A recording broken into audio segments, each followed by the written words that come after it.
Hi friends, welcome to IVL academy.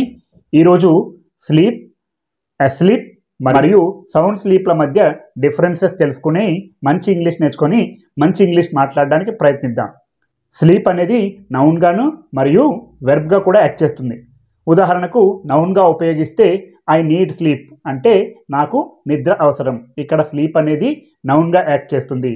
అలాగే he sleeps early అంటే అతను తొందరగా నిద్రపోతాడు. ఇక్కడ స్లీప్ అనేది వెర్బ్గా యాక్ట్ చేస్తుంది. అలాగే అస్లీప్ అంటే నిద్రలోకి జారుకోవడం లేదా నిద్రలోకి వెళ్ళడం. ఇది యాడ్జెక్టివ్గా యాక్ట్ చేస్తుంది.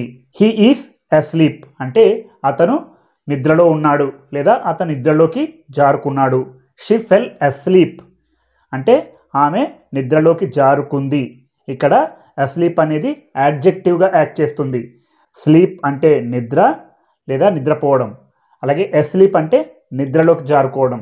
అలాగే సౌండ్ స్లీప్ అంటే గాఢ నిద్ర రావడం. I had sound sleep last night అంటే నాకు నిన్న రాత్రి గాఢ నిద్ర వచ్చింది. అలాగే sound sleep is important for health అంటే గాఢ నిద్ర ఆరోగ్యానికి మంచిది. ఇలా ప్రతిరోజు కొన్ని పదాల మధ్య డిఫరెన్సెస్ తెలుసుకుంటూ మంచి ఇంగ్లీష్ నేర్చుకొని మంచి ఇంగ్లీష్ మాట్లాడడానికి ప్రయత్నిద్దాం.